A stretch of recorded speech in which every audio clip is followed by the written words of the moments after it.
Well, that's right. Welcome in. Welcome back, everybody. Happy Friday. Everybody's just in a better mood on Fridays. What can I say? Everybody just kind of has a little extra bit of energy in them. Looking forward to the weekend in the Midwest here in the Chicago area. It's been like 80 degrees and sunny this week. We're not used to that. So I've noticed people are in a lot better mood. Hopefully that good weather carries over into next week for blue and gold. I know it's going to cool off, but I hope it stays at least decent for us. So welcome in, everybody. Happy to be here. Happy to have you here. Topic of the day. Check this out. Check this out. You know me. You know me. Mr. Worry. That's the reason my hair's falling out of my head, and I might soon end up dead on these airwaves, okay? Worry is what I do. Worry is why I'm skinny, okay? I go through life thinking if I know a guy who has no worries, all that means is he ain't paying close enough attention because there's always something that you should have in your head. Worry, worry, worry is all John does, okay? What about the flip side? What about the flip side? I've been talking about, is the defense going to hold up? Are we going to be able to do this? Are we going to be able to do that? Look at that tough schedule. Look at it. Look at those big three and all the traps, those landmines set in that schedule. It's spread in with the big three and in between them. All of that worry. What about the bright side? Which is something I'm scared to explore sometimes because I don't want to get ahead of myself and get excited and get let down. But there's upside to discuss too.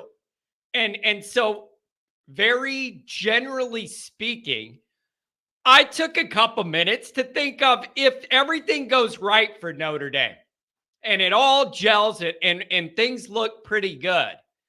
What is it going to take to navigate this schedule and everything else that happens around the country to get Notre Dame in this playoff field? Okay. And there's some very basic stuff that has to happen. And then there's some really interesting stuff. And I think the most interesting part of this discussion is Adam's on his way to play his first round of golf. Well, hopefully you don't end up with the wedge in two pieces like I did on hole 3 yesterday. 3 holes is all it took, and that wedge ended up in 2 pieces. Got to order some new lambkin grips, which are not cheap. I love the lambkin grips, the sticky tack grips. Got to order a new one of that. Adam, don't let that happen to you, my friend. Keep it all together, okay? Unlike your boy here. But what I was going to say is, here's what's really interesting about all this. All of this discussion about what's it going to look like for Notre Dame to make the playoff field this year is a moot point after this year. The new playoff starts the year after this, and I can't believe it's already here. Like the new playoff. It makes me think that it's like down the road. That's after this year. So this entire dynamic of what it's going to take is all going to change. This is the last year. What we're going to talk about is going to apply. So that is wild as well. And it's kind of exciting. Like, here we go. One more run at this and the 4-teamer. And then it's all over and the whole dynamic changes. And there's some interesting thought strands in that too to explore that people have talked to me about. So really, really interesting stuff. So happy to be here. Happy to have you here. I got a couple callers already. The phones are open. 312-900-8815. Tell Johnny, you've heard and seen. Dial it up. And so I'm going to try and get to the calls early. I'm going to try and do some things different with the callers. I realize not everybody could sit there for 40 minutes on hold just because I have some bullet points I want to get through. So what that means is I'm going to try and do a better job of getting people right there when they're on the line and go to them. But what that's going to mean is some of these radio shows are going to bleed into the next one. Because half of these days I have a bunch of notes, but I get talking to people, we never even get to them. So that's going to have to kind of be stretched out, but I'm fine with that if you guys are fine with that. Okay. So, all right, obviously, YouTube, you're already here. Hit subscribe if you haven't yet. Give the video a thumbs up. That helps me as well. Notifications on. That way you're alerted every time a new episode drops. Twitter, search bar, always Irish Rat. Always Irish Inc. Emails, always irishandy@gmail.com. Audio only anywhere you want me. You can get me the call-in line. We just did it. 312-900-8815. Call me. Tell me all you seen. Fighting Irish Wire. Type it into Google machine. Irish Wire. Read about the football team you love. Or you wouldn't be here if you didn't love it. Would you? Well, some people might. Where's Cousin Luke? I haven't seen him in here yet. I think he left a comment last night. I haven't seen him, the resident troll. I hope Uncle Luke or Cousin Luke, or whoever it is, comes to the Blue and Gold tailgate. Whoever that guy is needs a couple of my beers. Jeez, you think I'm wound tight? That guy, I'm going to bring a whole cooler of beer just for him. Maybe if I could get him 10 beers deep, he'll admit he likes Notre Dame. I've never seen a guy be so loyal here, and every next comment is 7-5, 6-6. Freeman ain't it, John. You're an idiot. Come have a beer with your boy at the tailgate. My good Lord. Come on. Give me a break. Here's the deal. We are shooting for 9-ish arrival in South Bend for the Blue and Gold tailgate. Now, you got to understand, I'm losing an hour. So I got to leave at 6 a.m. Illinois, 2 hours, 7, 8, and then it's 9 o'clock. I'm thinking 9-ish is our timing. Shooting for the stadium lot. Hopefully, if we're there that early, it'll be no problem to set up there. We're going to fly the flag. I got a 20-foot flagpole. White, always Irish flag. You can't miss it unless maybe there's no breeze. So if there's no breeze, maybe I'll just lean on it and do this so you can find it. I will tweet out the exact location and where we're at, under the number 5 parking pole, whatever. I will do that. I'll tweet it, and I'll also put it in the community tab on YouTube, because I realize not everybody's on Twitter. So I'll put it in there on YouTube in the community where you just type stuff, so that if you're not on Twitter you want to know that morning, you can find it there and figure out where we're at. Food, yes. Drinks, yes. Bags, yes. Music, yes. Whatever, the washer game where you throw it in the pipe, Notre Dame, I got that logo to Notre Dame. Whatever you want, okay? If you want to come by all day and that's your tailgate, more the merrier, let's go. If you got other things to do and you just want to come by and say hi, have one beer and keep it moving, I don't care what you do. This is open to everybody and anybody. Most open to the trolls. Anybody who doesn't like me, anybody who wants to troll me, whatever.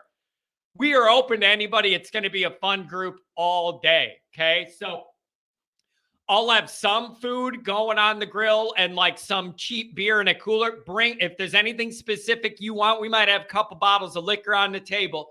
But anything you want specifically, bring. You want to bring a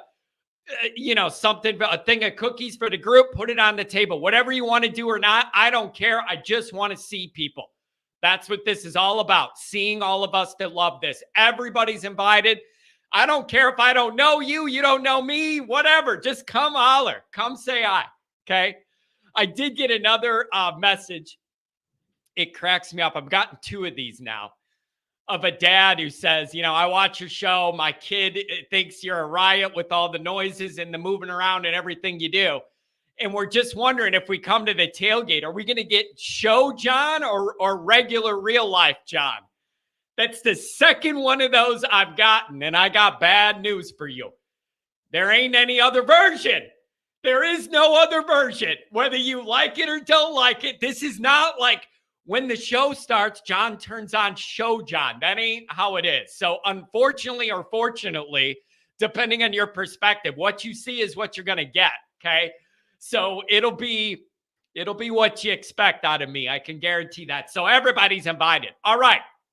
That being said, let's go through. I got a super chat. We're going to go through the messages we already have here, and then I'm going to get right to the calls before I even do my stuff. I don't want to make people wait. I'm going to try and be better at that That is one criticism I've gotten, and it's never been like jerky, but just like suggestions. Hey, John, some people can't sit there all day.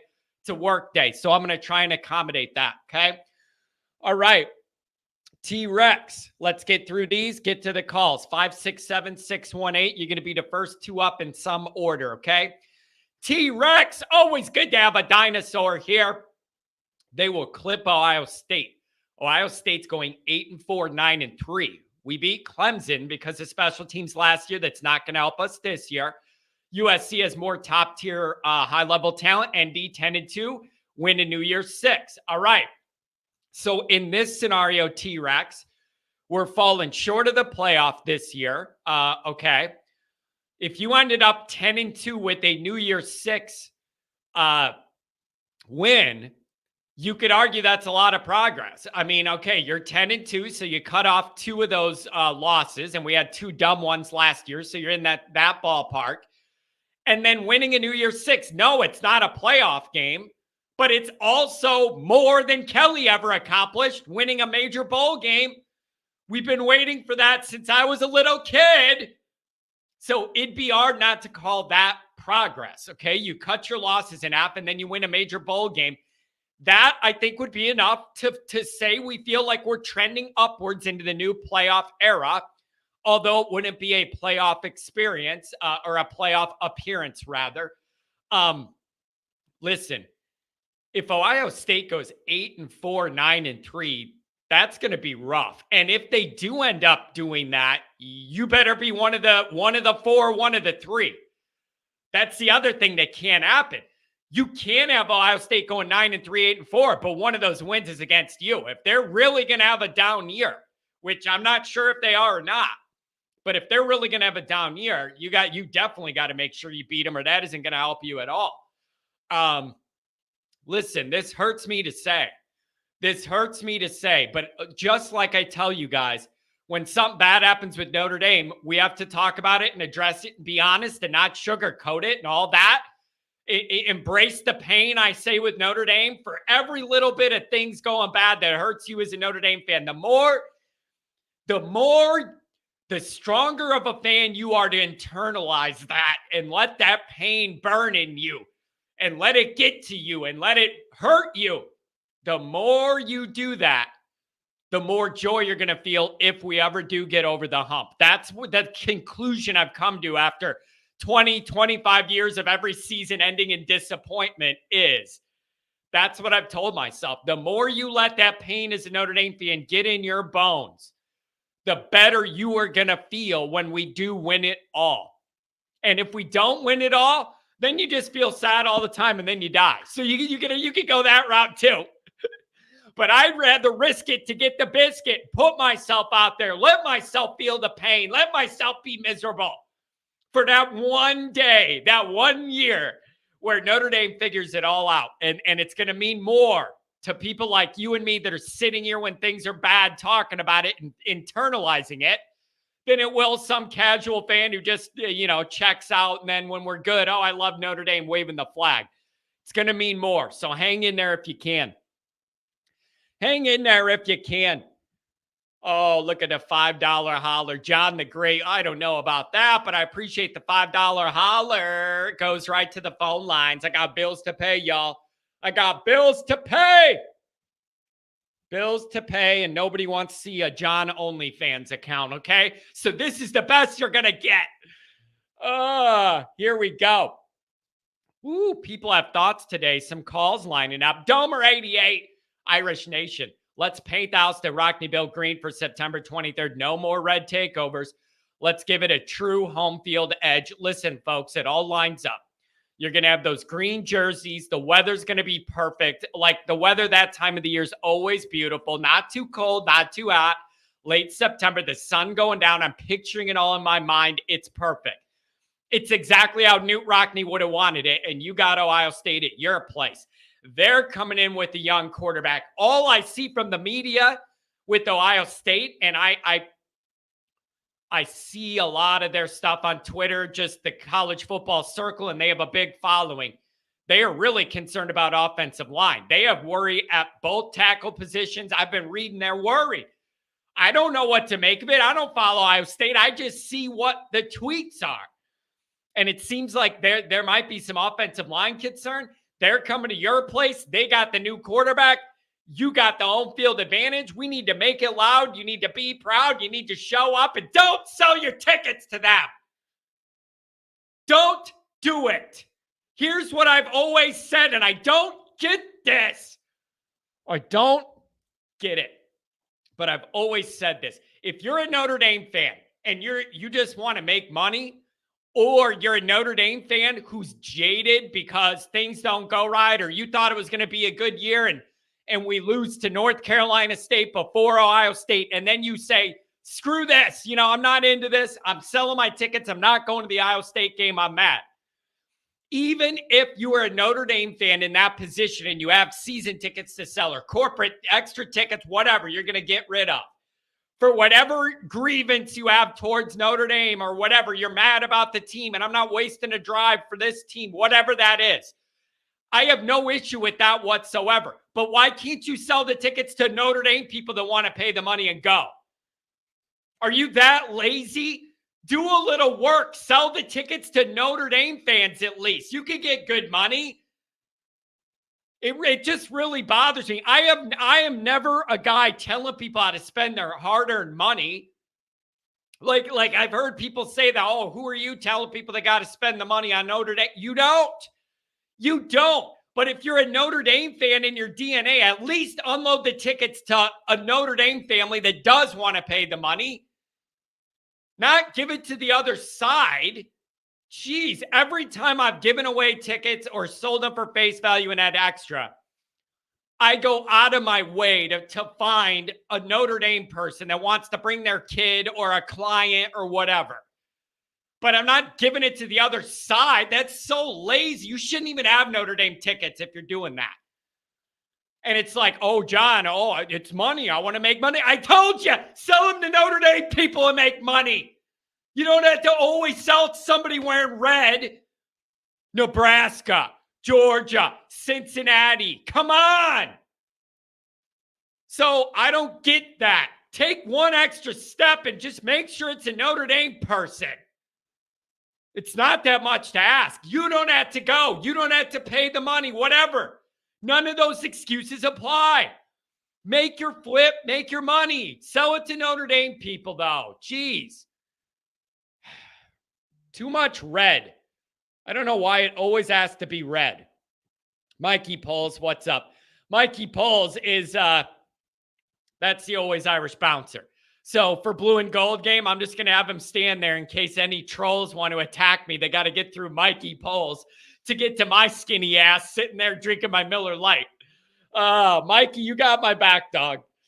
Domer 88. Today I'm going to try and get Cousin to say one positive thing about the team he roots for. Yeah, good luck. You could try. He must be jaded beyond belief. I mean, there's been tough phases where I've been very jaded with Notre Dame, but not that much. Good morning, Phil. Good to see you, Phil. Yeah, 1 week till spring football, baby. That's right. And then we don't have football for a long, long time. Mikey Poles, ND has to go 12-0, 11-1 to make CFP. And even at 11-1, the loss has got to be a close one to a team that goes undefeated and also makes the playoff. It would help. Yeah, 12-0, 11-1 for sure. 11-1's the bottom. You know that. We've been 11-1 sitting there waiting for the chips to fall. So, yeah, 11-1 is the minimum. Let me ask this. If you're looking at 11-1, 12-0 speaks for itself. What if you went 11-1 and you won the big three and then you lost a dumb game somewhere? Louisville, Pitt, I don't know, something dumb. What happens then when you're 11-1 and it's one dumb one, not the big three? And the big three might not even be the big three if people don't believe in Ohio State.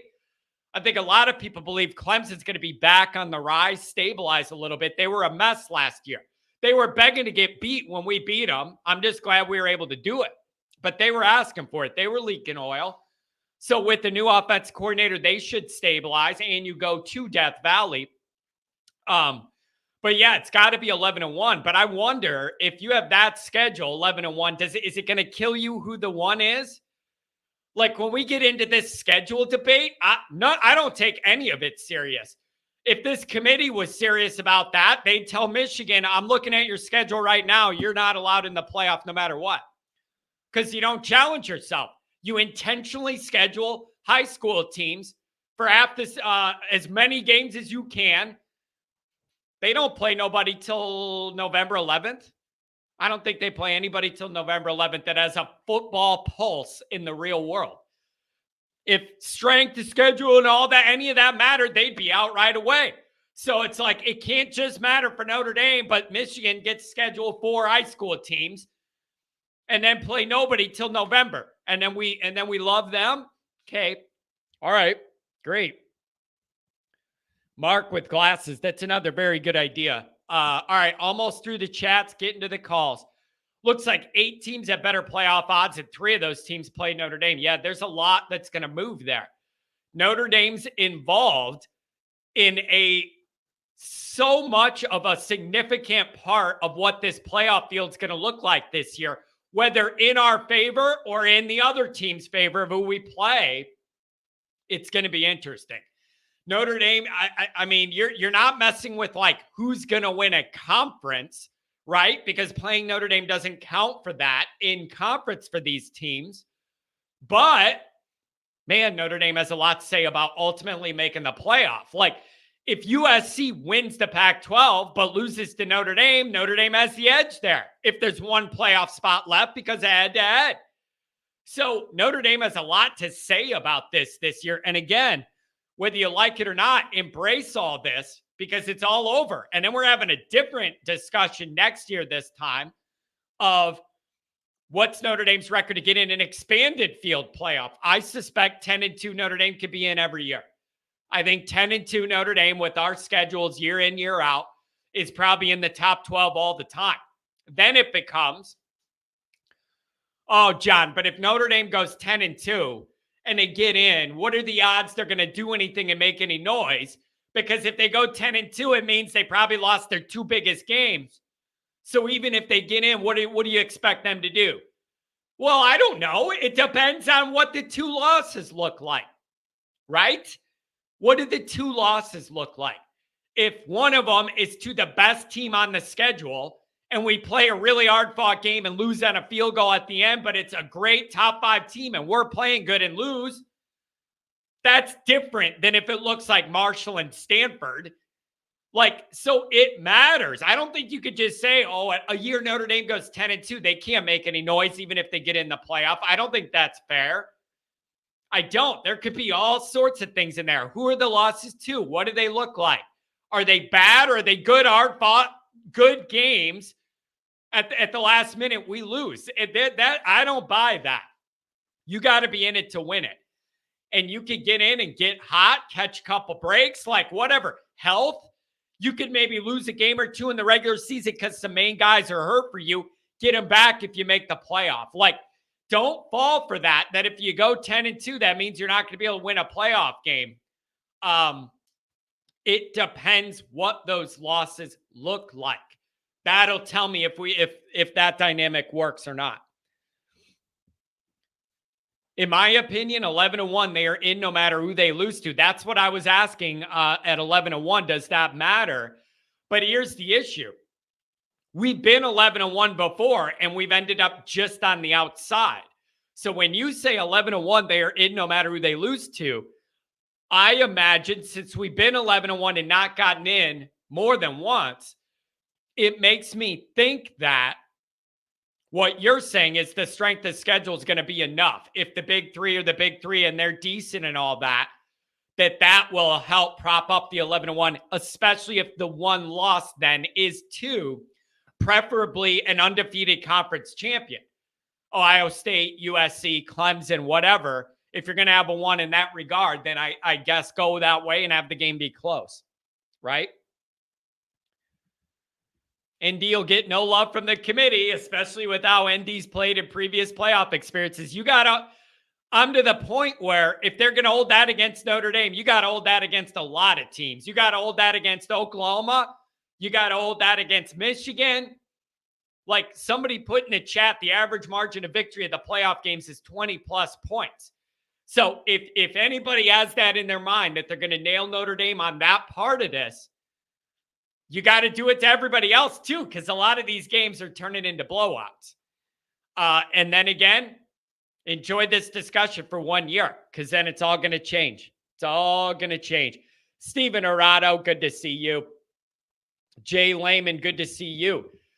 Yep, final year of the format. It would take going undefeated. Listen, with one loss, Notre Dame's out till I see that they're in. It's very uncomfortable to not control your own destiny and sit in front of the TV and pray one team beats another so you weasel in. I like controlling my own destiny, but if you lose a game or two at Notre Dame, it's over. It's over. Dr. Johnny, here's Johnny. Yeah, you're right. What's up? Good to see you, doctor. Good to see you. Oh, Bob Kelly, first things first, just beat USC and everything else will fall into place. I'm already thinking about it every day, not going to lie. Bruce, the format, hit subscribe, phone calls loading up.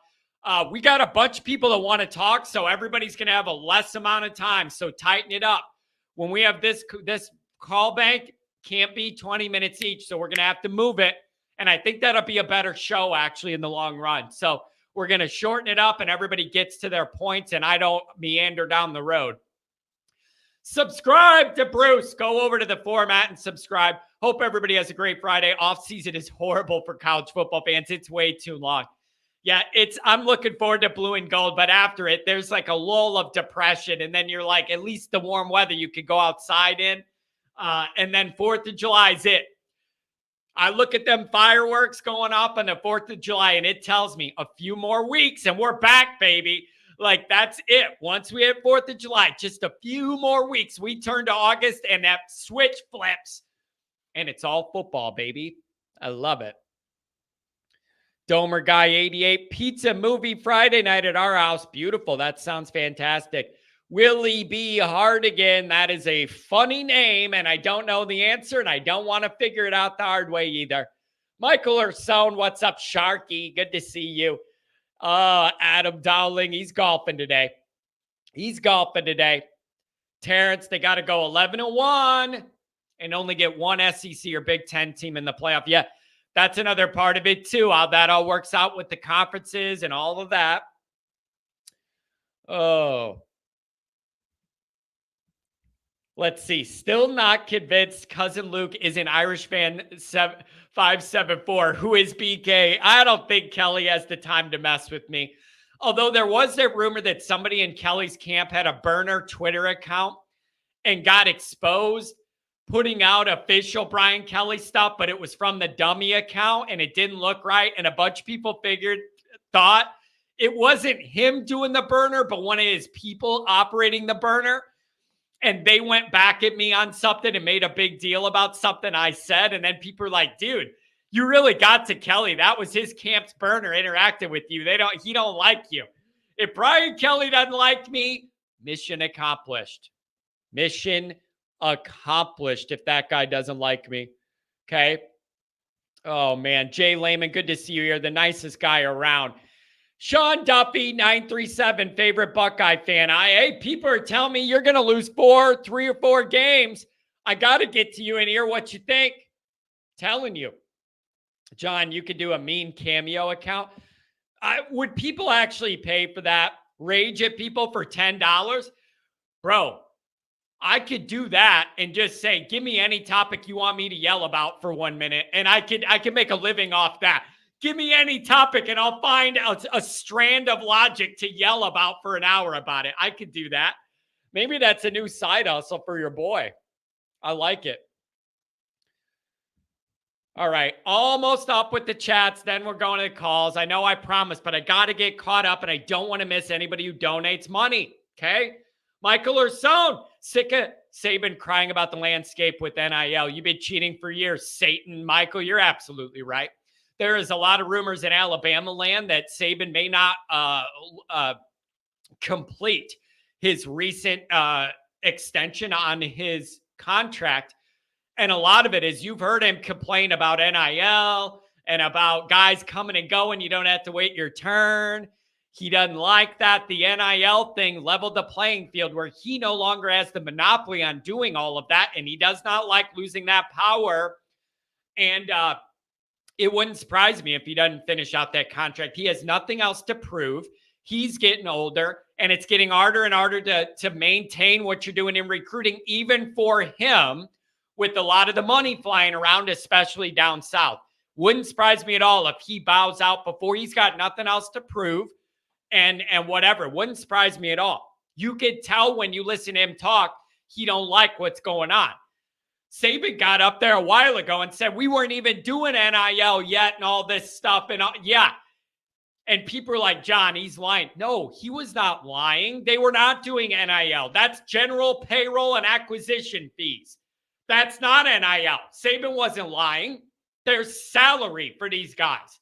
That ain't NIL. Big difference. So technically, he wasn't lying. Wasn't lying.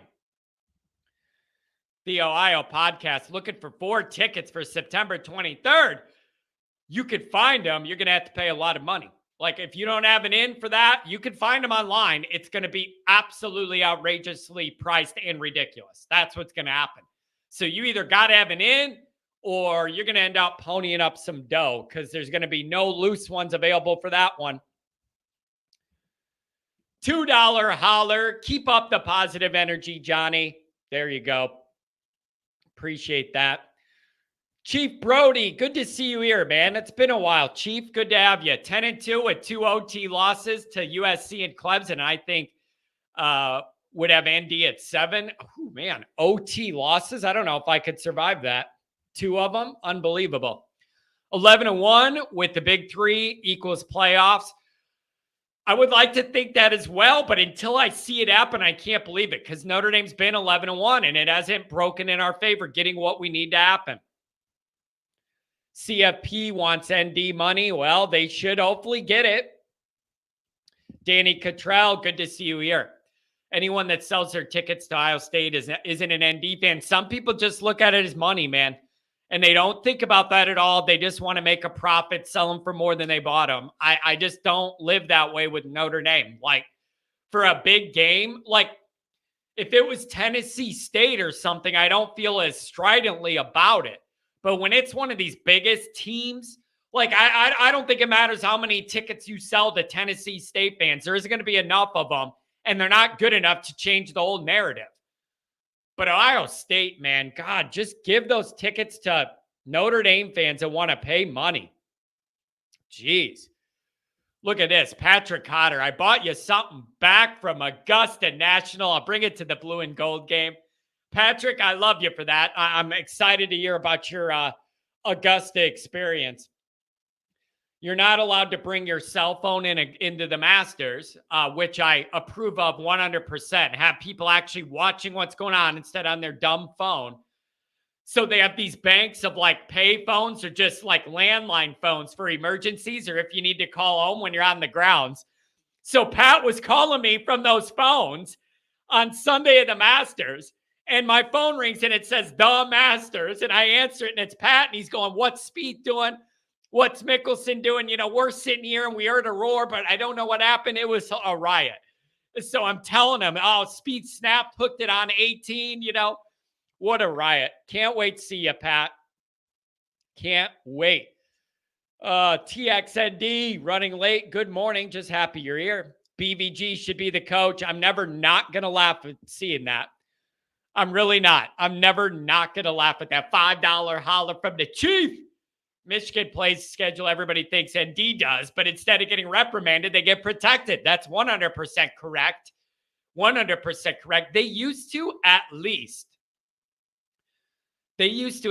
schedule one Power 5 opponent in the non-conference, like Washington was on the schedule a few times in that capacity. They've totally done away with that. Now it is as many high schools as is allowed. And then I'm sorry, but a lot of those Big Ten teams, like it's a helmet I recognize. There ain't nothing cooking. Michigan State, remember when Tuck was coming and all that? I don't see that. I hear Penn State's all the time. Oh, this is the year Penn State gets the next level. Still waiting. Every year, I hear that they're going to be the awesome team. They play Michigan. They look like a high school squad. I just can't do it. I can't handle it. It's too much. Oh, man. Newt, Rock, Knee. John, I'm ready for spring ball. I hear Sam is imploding under our top-notch coaching staff. Newt, Rock, Knee. I came in here trying to say I was going to be more positive, and now look at you. Look at you. Yeah, James Franklin's very overrated. I'm sorry. It's just all the hype, but I never see them play good football. Maybe it's just because I'm only watching their games when they're playing one of the better teams. But I never see them play football I'm impressed by ever at any time. I don't. I realize they won a lot of games last year and it was a better year. But when I watch them play the best tier teams from that conference, there ain't nothing going on. Nothing, man. It's just rough. It's rough. Come on. All right. Phones. We got a bunch of people, so everybody going to have to tighten it up. Let's hear what you got. 567. This call is from Evan. What's going on? Good morning, John. How you doing? I'm doing very well. I'm feeling good. The weather's trending up here in Illinois. I'm excited to get over to campus next week. What's on your mind? Heck yeah, I wish I could make the blue and gold game. I'm not going to make it this year. It's my daughter's birthday weekend, so maybe one of these years we'll get up there for her a little birthday surprise for her, but not this year. Yeah, and you know what else too? Sometimes the week varies. So maybe you'll hit it one year where it's the week after or before that, so you could still do the birthday stuff and not have to choose. That'd be ideal. Right. I'm hoping for some good weather for you guys like we're getting in the Midwest right now, though. Hopefully it doesn't get too dreary up there in the Bend. Yeah, I think it's supposed to cool off, but the extended schedule is like around 60-ish. Like I could live with that. I just didn't want to do 33 in a freezing rain. You know what I mean? Anything other than that will be fine. Right. So I'm hoping we'll be okay, but we're going to have a good group. There's a lot of people excited just to get to campus again. Should be fun. Heck yeah, man. All right, but to start off with, I just want to preach again. All Notre Dame alum, ticket holders, athletic directors, please forget about capitalism for one day, September 23rd, and all Notre Dame fans. Let's create a true home field advantage for our guys, and let's paint the house that Rockne built green. No more red takeovers. Yep. No more. It bothers me. I told you last Friday when I called in. That's my number one objective from now until September 23rd. And I'm not taking the first three games that we're playing lightly. It's not like I'm saying that those are going to be gimmies. Yeah. But let's get out there and let's get out there and wear green on September 23rd. Yeah. And my thing is, there's no reason to do it. Like the argument you hear is when I go down this path is, who are you to tell somebody what to do with their finances? And if they want to flip tickets and make money, that is the free market. You're allowed to do it. That's not my argument. I'm not against that. Sell it to other Notre Dame people that have money, want to go, and think it's worth it.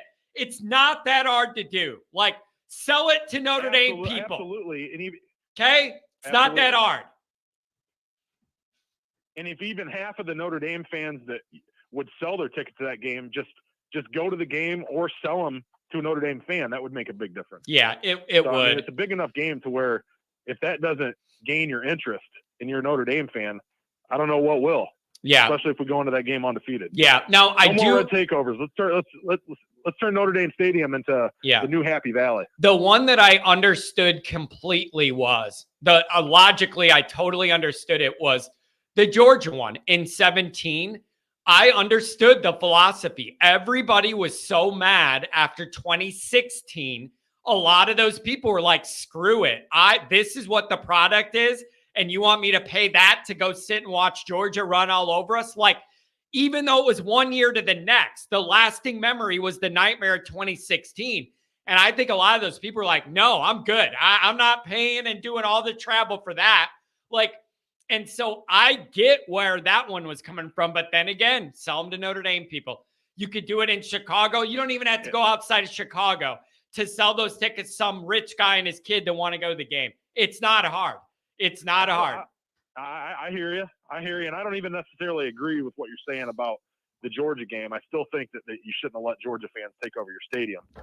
I understand what you're saying, though. But with that being said, since then, Notre Dame has sprung off, 5, 6, 9, 10-win seasons. Yeah. We had, what was that, 4 or 5 10-win seasons in a row until last year? And we won 9 games last year. So we're in a much better spot than we were. Yeah. So let's get out there and support our guys. Yep, for sure. All right. Yeah, go ahead. With that being said, though, I wanted to answer a question. I called in last Friday. I think it was your first caller, and the next caller, 818. I think I've heard him on there before a couple times. Yeah, I think he's a pretty frequent caller. Yeah.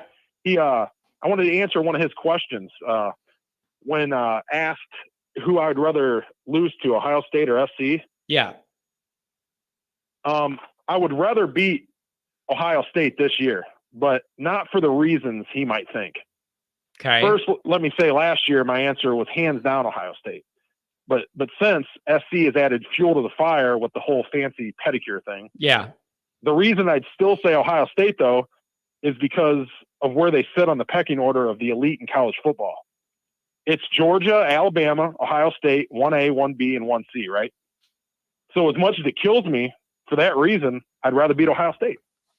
Now, what do you make of people saying they're looking at 9-3 this year? It's going to be a big step back. Ryan Day is going to be under the microscope with a lot of pressure. There are a lot of people that are not believing in Ohio State with the young quarterback. I've been reading on Twitter, they're concerned about the tackles. I don't know whether I believe that or not, because I still feel like they have a ton of talent in that program. Oh my! Hey, you follow recruiting, right, John? Yeah, I mean, they got a lot of talent. 9-3, 8-4 would be a total meltdown for them. Total meltdown. When's the last time you ever seen Ohio State go 8-4, 9-3? Well, can you answer that question? Was it back when they had the transition after Urban stepped on? Did they even drop down to that level, that transition year? Okay, maybe let's I don't know. Further. Can you name me what the Fickle year? The Fickle year. What you're right about that. Yeah, Is there another time that you could name me though? Not really. I mean, that was a fluke. You can't debate their recruiting. That was a Fickle year. You can't debate the recruiting. There's a lot of talent there. So for them to crumble to that extent, it tells me a couple things. If they really are going to take a step back to 9-3, 8-4 land, then Notre Dame's definitely got to add to the 8-3 and 9-4. There's no way you can lose to them and then they end up 9-3. You got to get one of them wins. Even if they are 8-3, 9-4, that's still 8-3, 9-3, 8-4 team. In my mind, is still a good football team. That's going to be a football team that goes to the Gator Bowl or a bowl similar to that. So it's still a good win. So let's say Ohio State does go 9-3, 8-4, and Clemson's 10-2, USC's 11-1. One of those teams is in the college football playoff picture, or both of them. Yeah. Even if you pick up those 2 wins, or vice versa with any one of those teams, or even if 2 of them were 9-3, 8-4, and the other one was in the playoff picture. That's still 3 solid wins to hang your hat on. All 3 of those teams are still going to be ranked. So do you think that with the unique schedule Notre Dame has, that has some big premier teams on it, not just 1 or 2, but 3, is 11-1 good enough to get Notre Dame in this year no matter what? Or are we still, even with that tough schedule, 11-1, you're on the outside looking in and we're on championship day eating Weiss's cheeseburgers, hoping this team beats that team and that team beats that team, and then we move right in there. How do you feel about 11-1 Notre Dame? I think 11-1, Notre Dame's in, 100% guaranteed, mark it down with permanent marker. Even if Ohio State doesn't win the Big Ten, even if Clemson doesn't win the ACC, and even if USC doesn't win the Pac-12, Notre Dame goes 11-1, they're in. Mark it down. Now, wait a second, though. We've been 11-1 before and not in. So how could you be so sure? Because the year that we did go 11-1, the schedule was a lot different. Let's imagine Ohio State, Clemson, and SC were all on that schedule, and we went 11-1. Would we got in? But I think it depends on where the one's coming then, right? Let's say it came from Cincinnati. Let's say everything played out the same. We just added Clemson and Ohio State to that schedule? I don't know. I still worry that the way that's set up in those conferences, that they have that leverage over us. I don't know. 11-1. I'm not trusting Notre Dame to be in anything at 11-1 until I see that it happens, and it hasn't yet. So, and the other thing is, I can understand that logic. But the other thing is, this discussion you and I are having right now only applies for this year, and then we have to have a whole new discussion because the whole playoff format's going to change. It's wild because this is the last year we're having this discussion. It works out so perfect for Notre Dame because I am such an advocate for their independence. I love it. It's sacred to me. It's just like paint on the field. I wish it didn't exist. I don't. Yeah. As much as I love the ND logo, I wish it wasn't there. But I just love the independence, and the new playoff model works out so well for Notre Dame to stay independent. Yeah, as long as the money ends up being in the ballpark, it's not going to be 90 or 100 million a year like the Big Ten TV deals that each team gets, even Rutgers and whoever else. It doesn't have to be that, but as long as Notre Dame generates enough money to stay competitive in a TV deal or whatever, being independent, the new playoff model is going to be beautiful because you could do what you're going to do. I think they will. We'll see. I haven't heard anything actually about the new NBC deal since there was rumblings about it last summer. I think I heard something about I don't know what the length of the deal was, but I heard $70 million over a period of time. Yeah, I think I heard that too. So it just has to be in the ballpark. As long as it's in the ballpark where I don't say the gap's too big, you're not going to be able to compete because you're making $60 million less a year than even the crappiest Big Ten teams. As long as that's not the case, Notre Dame's in a really good spot, and it would end up being retroactively smart that they chilled out with all the Big Ten talk and see what this new format's going to look like. But if they could financially feasibly stay independent in the new era, that's going to be great. It's going to make me happy. Right. Me as well, my friend. So, and then, I'm going to answer your initial question that you have for today. What it would take for Notre Dame to make the college football playoff this year. And my answer to 818, the caller 818's question, kind of goes hand in hand with what I think it takes for us to make the college football playoff. Okay, so it's 4 simple things. It's 1. You got to get home with 3 or 4. Meaning you got to rush. We got to rush opposing passers with our D line. No blitzes, and Notre Dame hasn't been able to do that in quite some time, at least to the standard of the elite in college football. 2, we have to stop the run. 3, you got to be able to run the ball. And 4, we need the Rocket to come out of retirement and threaten defenses on the perimeter so we can take the top off defenses. It'd be nice. If we can do those 4 things, I think that's the recipe to Notre Dame making the college football playoff. Yeah, it'd be nice, man. And just I'm trying not to get ahead of myself, but I admit I'm very excited about the prospect of Notre Dame actually being able to have an offense that can do everything a real offense can do. Like we went through last year, and I didn't feel like we had a functional passing game. It was Mayer and then prayer. That was the idea. Okay. So if we could actually have a balanced, realistic attack here, it can open up all sorts of possibilities we're not used to. All sorts of possibilities. And I believe that there's reason for optimism I think we're going to see more speed than we're used to. Oh yeah. Notre Dame fans. Yeah, me too. And it's not about seeing it, but it's how it's used too. Make it the most leverage against to stress the other team as possible. And I don't feel like we did enough of that in recent years. So I don't know, man, but it's, you could see this all lining up really good for Notre Dame, but there's a part of me that's worried if one thing goes wrong, it kind of throws everything out of kilter. So I could see it being really good. I'm excited to have an offense that could potentially stress a defense all the way down the field. The run game, the pass game, nobody could sell out to just stop the run and then Notre Dame's screwed. It would be amazing to see what that's like. 937, I got 2 of you coming up, and 707. Hang with me. All right. Hey, John. Yep. So with all that being said about the offense, though, I just hope that D-line doesn't regress. As long as our D-line can can play like they've been playing the past 5-6 years, I think we're going to have a pretty good season. I personally don't think that's going to happen. I think we're going to make progress at receiver. I think we're going to regress on defense. Yeah. And for that reason, in my opinion, I think we're going to lose 2 of the big 3. The 2 that I think we're going to lose is Ohio State and Clemson. I think we beat SC, and Duke and Louisville scare me. I don't think we're going to lose both of those games. Yeah. But I think we could lose one. So for my outlook on the season, I think 10-2, 9-3 is realistic. Yeah, I could definitely see where you're going there, and then I can also see ways. I'm praying for 12-0, 11-1. I don't even want to see us lose one. I know.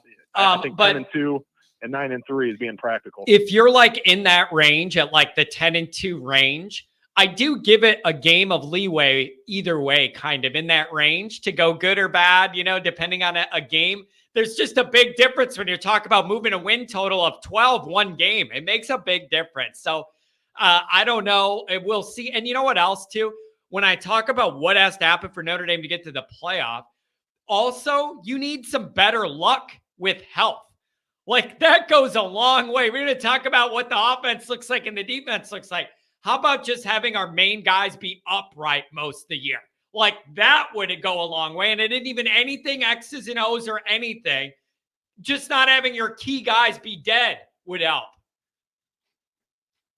Yeah, and another thing you brought up last week, and I'm 100% with you. Let's make our captains, and not just some mid-level guy that doesn't make plays like a captain should. Listen, man, if a captain should be a freshman, if a captain happens to be a freshman, make that freshman a captain. It doesn't have to be 4 seniors. Yeah.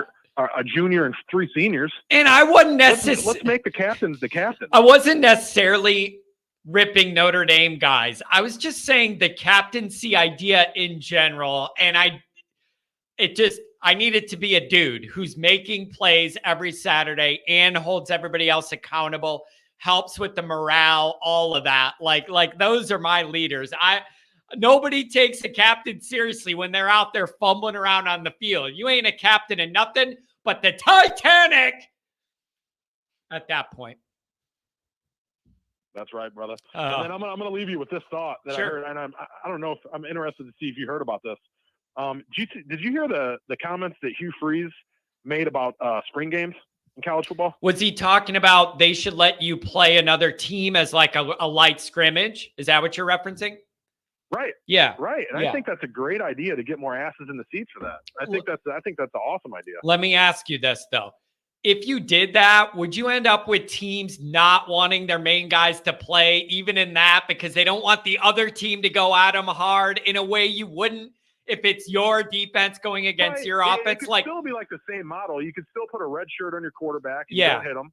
It could be, and if you want to sit some guys, you could still do that. Yeah. But I think it'd be way more intriguing to see Notre Dame play another team than it would against.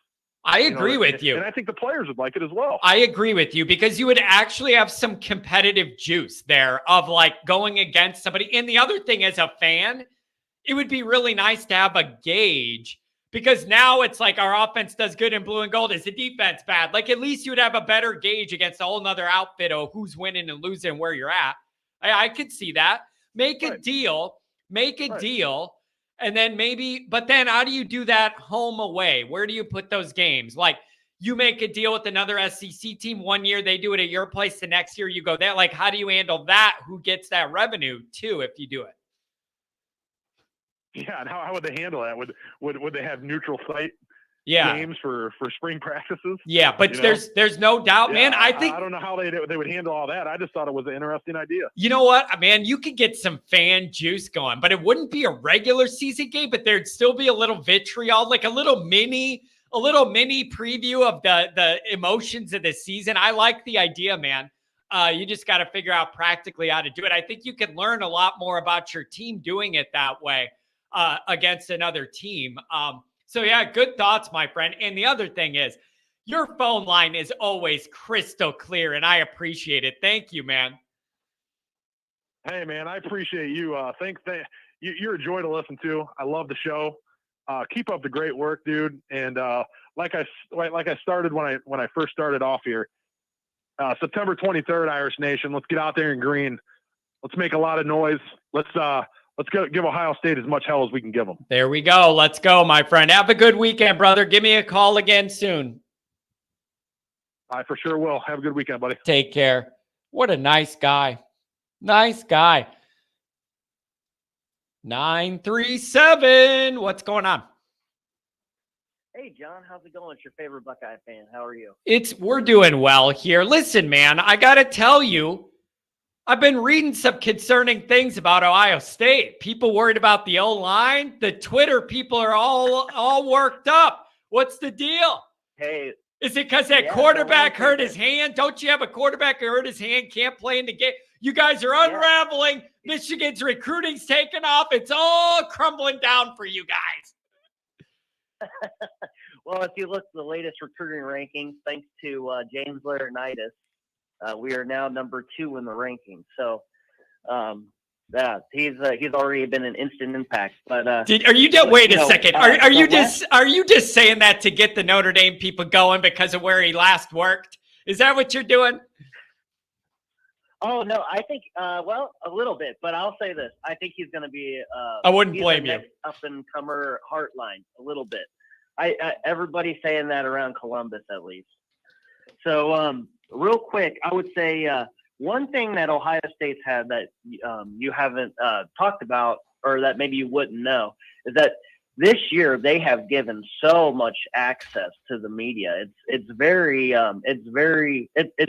I guess the media's just fallen in love because they've been able to go to every single big scrimmage, their weekly scrimmage that they have. So they've seen a way more than they've normally seen. Now, what caused that though? So why is there a change in that access? Usually coaches are weird about that and don't want the media to get in there and see it. What is the change in philosophy there? What's the reason?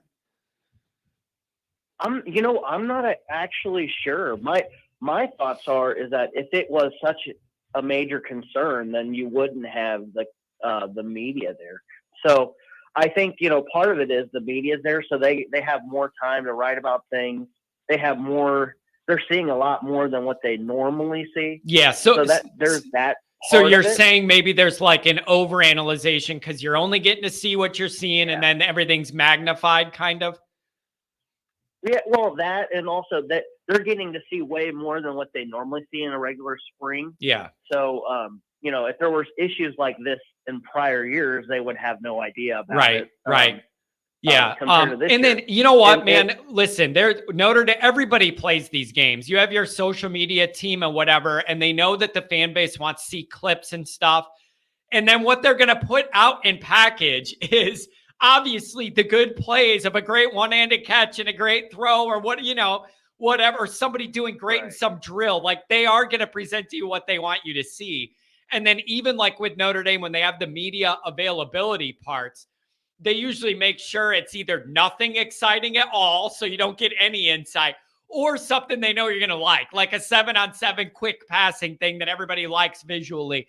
But what's the deal with your tackles? I'm hearing your tackles are like their legs are dead. Like they can't walk, they can't block. What the hell, man? Yes. So left tackle is solidified. That position has looked decent. It's the right tackle spot that's looked weak. And, a lot of it has to do with how they're calling sacks. But, the right tackle spot is, if you're Notre Dame, you want to try to take advantage of that. I know Ohio State right now is in a battle that a Texas A&M center who made the all-freshman team, but he's 6'7". So he had a guy in front of him. He got hurt last year. So this kid played 9 games. He's truly a tackle. He's 6'7". And so he went into the portal. I guess he's probably not going to be their starting center, but he was on the freshman SEC team, and Ohio State's eyeing him to come in and maybe take over that right tackle position. But right tackle has been the weakness. That's what the reports have been. Left tackle has been pretty decent. So that's where you would take advantage of if you're the Notre Dame team. All right. Can I ask you something you're not going to like? but I have to. And we have a relationship. You've called in, and I love it because I want more fans of other teams to tune in and balance us out. And we've had a very respectful dialogue every time you called. I got to ask this, and you're not going to like it, and I don't like having to ask it. I'm not going to lie, man. Objectively, Michigan's recruiting has taken an uptick recently. And you know what it takes for me to admit that, but I know what I see, and their recruiting has improved. You guys got a little losing situation against them going on. Is there what's the uncomfortable level between Ohio State people feeling like they're losing some of the leverage on Michigan with the game results and then them having this little boom in recruiting? Is that being talked about, or is that just something me as an outsider is noticing because I hate Michigan so much? Or like, is that a dynamic in your guys' world, or is that just me on the outside?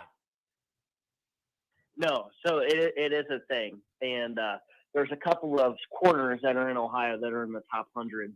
And Michigan's, putting in a play, which probably 2 or 3 years ago, there would have been no way that Michigan would have been in for these guys. So definitely Jordan Marshall, he's playing at Moeller, home of Faust, right? Or one of your ex-coaches.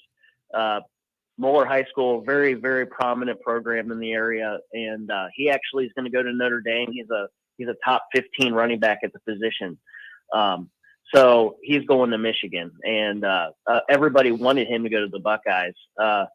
So it is taking a toll. I'll say as far as offensive line, Ohio has a really good offensive line class. So there was some buzz out there that Michigan grabbed some, offensive line in this state, but those guys never had offers to the Buckeyes. Mm-hmm. The Buckeyes, yeah. So, but there have been, rumblings, and those guys are top, 300 or 400 players too. So there's some rumblings of that, and people around here are on edge. We were pretty happy to see our ranking go up above theirs. It's another form of the battle, so to speak. But yeah, definitely something. I'll say this. Last week you were talking about over under wins. Yeah. High ceiling, low ceiling. So I would say for Ohio State, I know you were reading in the chat, like, 4 or 5 losses. I would say 3 losses at the most would be the low ceiling. And that would have to be, something went wrong where we had a offensive lineman or a key player get injured. Yeah. That's the other thing. Ohio State, like Notre Dame last year, we had a ton of injuries. Like our first game, we lost our best player, Jackson Smith and Jigba. So we didn't even have him the whole season. Yeah. And I imagine, like, with him in, it would have, that Georgia game, we probably would have won. So yeah. And in the Georgia game, heck, they knocked out Marvin Harrison Jr. and we were up by double digits at that point. If he's in the game, let me ask this. Yeah. As an Ohio State guy, and I genuinely wanted this because I'm not going to act like I know all about the insides of Ohio State football. So I'm going to ask you this: what's the real frustration level with Ryan Day? Like, is the heat getting cranked up a little bit? I feel like you're not allowed to do. If you're coaching Ohio State, you're not allowed to do what you did against Michigan the last 2 years. You can't do it, right? Like, that can't be okay. Right. What is the stove getting cranked up a little bit? Because you guys cannot possibly be okay. And it isn't that you lost. It's how these have looked. Cannot be okay. Right. It can't be that way. And I'm with you on this one. I don't like Ohio State, but I hate them. Right, exactly. It's definitely heating up. If he loses again, I would say he is on the hot seat for sure. But that's so wild to say because it would still be pretty high level results compared to 90% of teams out there. It's just Ohio State's in a very unique position because of how much they've accomplished, where the only acceptable result is beating Michigan and winning the Big Ten. Like, that's your bar, right? For a good year, beat Michigan, win the Big Ten, right? Oh, exactly. That's it. There is no other bar. It's a high bar because you guys earned it. Well, this will sound crazy to you, but after the loss to Michigan, I would say 90% of Buckeye fans said we do not want to go to the playoff. That was the gut, and that ended up being a mistake. That was flawed thinking. It ended up being, but people were mad, people were upset, and the other thing, man, is I'm sure this is talked about in Buckeye circles.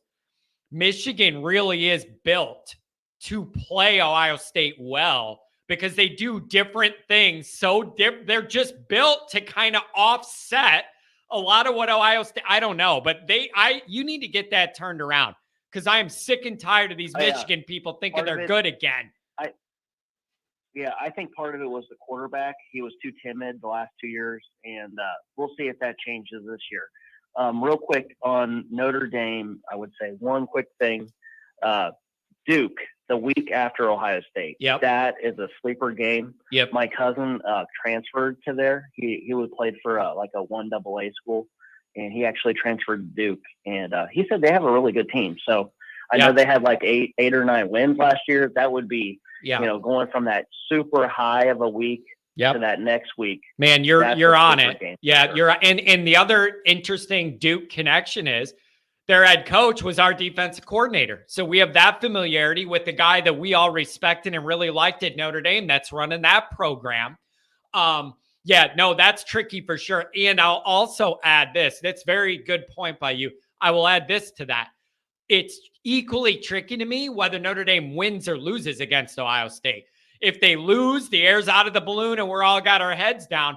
And if you win, you might be riding high thinking you won the Super Bowl and get clipped.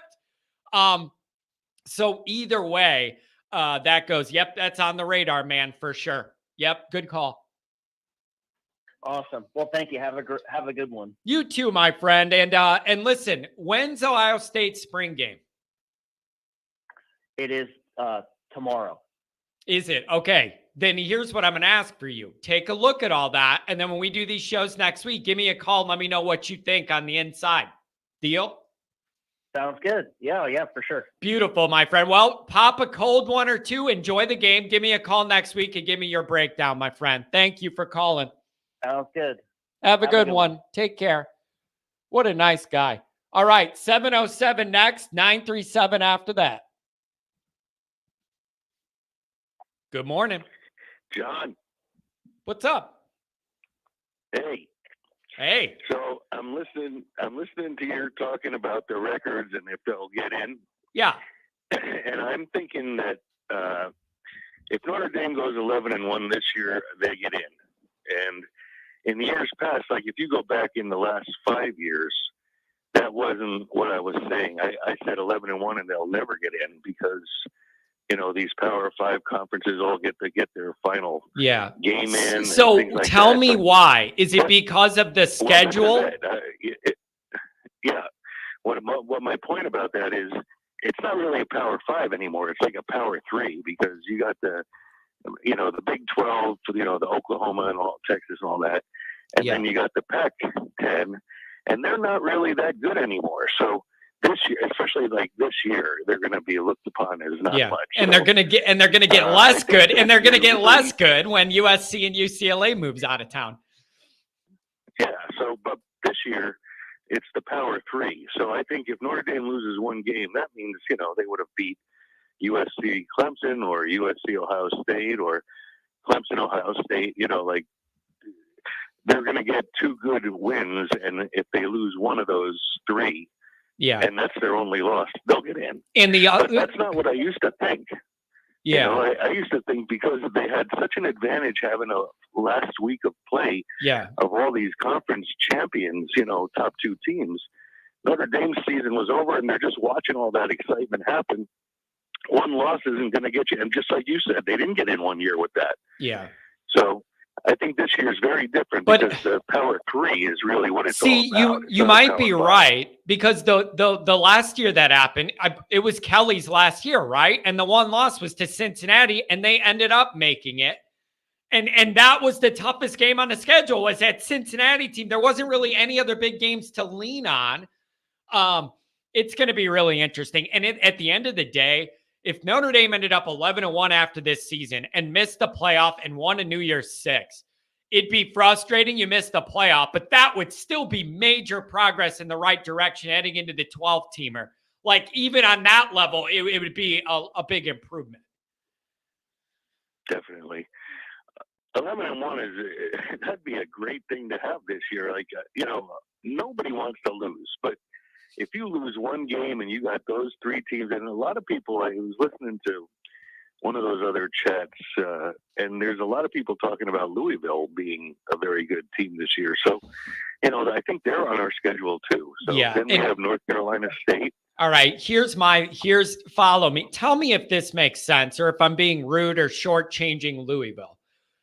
A part of my big concern with Louisville isn't necessarily I'm looking at all these dudes they have and I don't think we can guard them and we're going to get pushed around and all that. With Louisville, it's more situational. Louisville at noon on a Saturday does not concern me the way a blackout does, a night game. Tell everybody to drink 90 beers and then they pull out all the bells and whistles and it's your Super Bowl. But for us, we just got done playing Ohio State and Duke. And it isn't that big of a deal. The dynamic is what makes me uncomfortable, not necessarily just their players. I already know that's going to be their blackout night game, Super Bowl, loud. That little place will be rocking if you let it. You just can't let it. You got to shut that crap down before they get loud. That's the key. Yeah, well, I'm not as much worried about a loss to them as I am happy that if they're good and they finish with like a 10-2 record, maybe they make their conference champion. I don't know, but that can only help Notre Dame. It's like, so yeah. If they're a good team and no one's expecting it and Notre Dame beats them and if they only lose one other game in their conference, hey, that says a lot about Notre Dame too for this year. It does. And all I'm saying is if we're looking at this and people believe Ohio State is taking a step back when I look at our schedule, if they're taking a step back, we need to be a part of that reversal. Like, if they're really not going to be like top tier this year, you need to be a part of that problem for them. And you need to make sure you win that game. And then whatever else happens with them happens to them. If Michigan beats them again, they beat them again. But you got to get that one first. Yeah, well, if Ohio State takes a step back, it's like, well, this 5-star recruit is actually on the lower end of 5 stars, so I'm not too worried I'm not feeling bad for Ohio State. Like that caller said, their right tackle might have to go and get somebody else that's a FCS kind of player or something. So what? They're so loaded.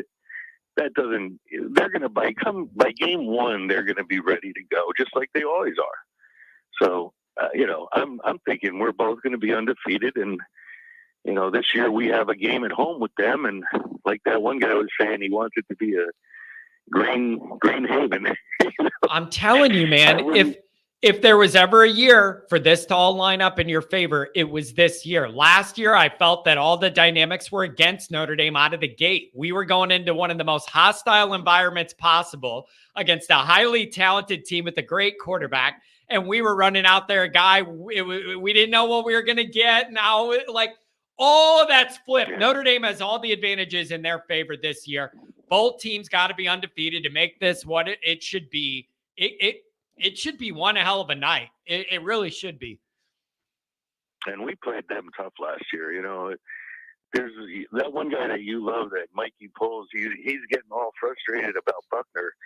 I just watched the game again on the Gator Bowl, and Buckner was the MVP. Yes, he threw 2 pick sixes, but one was like a flip where he was trying to improvise on the fly, and it got, it was supposed to go to Jaden Thomas, like right above the line of scrimmage. I think they needed like 3 yards, and so he tried to flip it ahead. The guy made a play. I think it was deflected, and some guy returned it for a touchdown. So, all right, they get that one. But, Buckner, Reese called a quarterback sneak on their own 30-something yard line, and it was a third and 3. And he called Buckner's number to get 3 yards on a quarterback sneak, and he got it. So, I'm watching him playing and throwing 3 touchdowns and running for 2. I am liking Buckner And I think Gaduli likes him. I think Gaduli, he came in saying, this is anybody's job, just Yeah. he didn't want to make it be that this is going to default to Hartman, because that's the last thing I want to see. I want to see the guy that fights for it and wins it, Yeah. because he's the guy I want on the field. Mikey Poles just wrote Buckner belongs in D2. Yeah, I know. I mean, it's so frustrating because I feel like I can only judge Buckner on what I've seen. And it's not really his fault that I haven't seen much. It's like very frustrating, man. It's just very, He hasn't played much. It's just Because so he frustrating. Much. I know, but he hasn't played much. It's frustrating. Now, what's going to happen I'm hearing Buckner looks really good a lot of these days and everything, and Hartman has his moments. I think it's a good spot to be in when people feel really good about both the guys that are going to play. It's just, if they both look really good, what's the plan next year? Are you going to build in these Buckner packages? I still think no matter what, Hartman has the inside track to start no matter what. Don't you agree? Yeah, well, I think they might be able to make a play like that, so that in situational games they're going to know that Buckner would be a better option to, 3rd and 5, a run pass option kind of thing. But yeah, I think I guess, and I'm not against Hartman. I'm all for, if he's the guy, he's the guy. I'm going to be backing him 1,000%. yeah. But I just can't understand the hatred on Buckner when the guy's hardly played, and look what he showed. He was the MVP. But all right, Rattler, I got the answer to that. Rattler, wait a minute. Rattler was the MVP of the Cotton Bowl just 2 years prior, and he beat him. I think what you're seeing is a general frustration out of the lack of development and progression because he's not been available or not play. I think it's a frustration with, you've heard Buckner around this program for like 5 years, but I'm not seeing like all-star Buckner playing ever, and it's not always his fault. Sometimes he's injured. Sometimes, sometimes you bring in a statue named Cone, and then he's behind him, and then he loses a fight with the stairs. Like, it's just, I think fans are just frustrated. It hasn't progressed the way we wanted, and that pulls this negativity over it. And it's not like against him; it's against the situation. And I feel that I have to separate it. That I'm frustrated with his dynamic overall, but I'm not going, oh, it's his fault. I'm frustrated with the dynamic that he has not developed at the pace we all wanted for any of these reasons. Yeah. Well, when you have they bring a guy in, Cone, so that he can't play, and you have to go with Cone, who's very mediocre, and then you bring in a guy, Hartman, and so now Buckner's up against him. It's like he's had a tough way to have to prove himself, it's hard to see the field. And he was hurt the whole year, and he played well against Ohio State, and he played and made some mistakes, but he won the MVP of the Gator Bowl last year. How do you forget that so quickly about him? He played very good. Wouldn't you wish we could score a few more points against Ohio State? Come on, man, give me a break. I'm not acting like we ran up and down the field. Come on, man.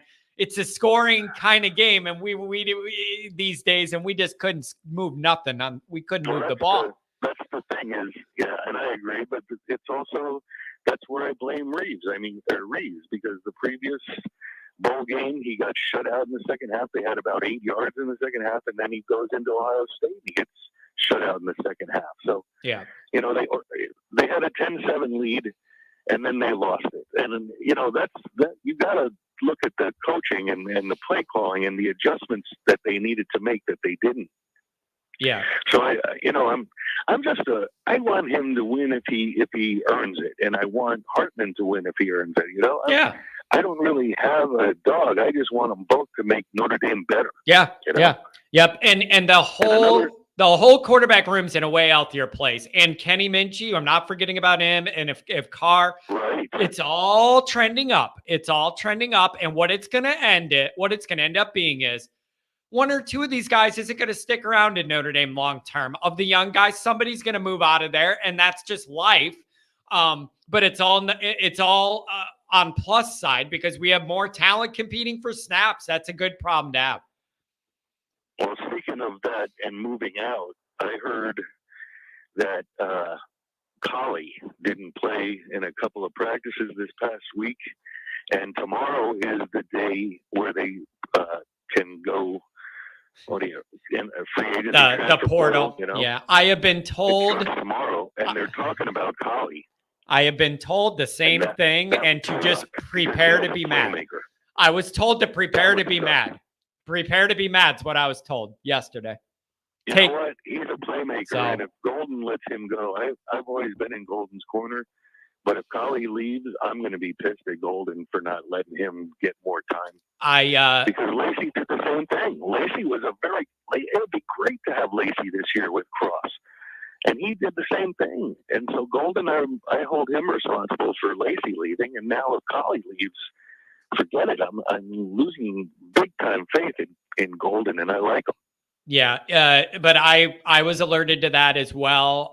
And another academic type school was brought up to me as a landing spot. But I was told, yeah.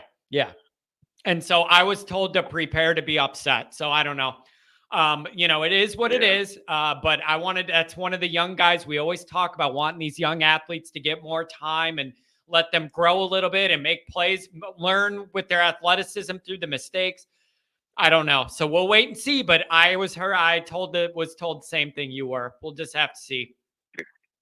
And that's the thing I like about Golden is that he does play these younger kids, and he plays a lot of kids. So that's the one redeeming point about him. But you can't just let these kind of studs, leave. Lacey and Collie, if he leaves, those are big hits.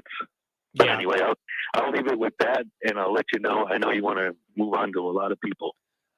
Thank you, my friend. Great call again. Have a good weekend, and then get back with me next week as we build up to the blue and gold game. Can't wait. That should be fun. Go Irish. Go Irish. I just like saying that. I just like saying that. Sometimes my voice can't handle it when I get into that go Irish. Has anybody else heard that? But I got a couple messages yesterday morning of people saying, just prepare yourself for Collie to leave. And you know what bugs me with that?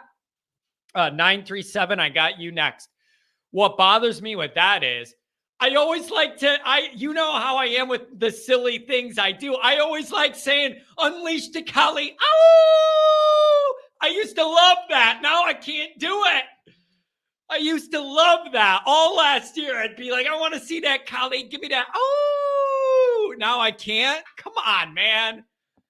Son of a. Give me a break. Unbelievable. But what are you going to do, man? Guys come and go. But Collie's one of the ones that everybody said, I want to see these young athletic guys get that guy out there running around more. Guys don't want to wait anymore. If they feel like they're getting passed up, what are you going to do? Okay. Kaiser and Marist over Collie. A lot of people don't like that. Then if you talk to the X's and O's guys, they'll tell you 90% of the time, those guys are where they need to be getting things done. You're only focusing on a couple plays that go bad, whatever. Bro, it can't, let me put it this way with these linebackers. I don't care if 90% of the time they're right where they need to be. The 10% you're not can result in touchdowns and gash plays of 40 yards. Like, big deal. It's like, oh, well, I didn't fall off that cliff 9 times out of 10, but the 10th one I did, so it's okay. Like, that's the problem. When the linebackers didn't do what I needed them to do, it was a huge problem. Like, when they didn't get home or didn't fill a gap or didn't get off a block or didn't pick the right angle, it burned us big time. Like, that's my problem.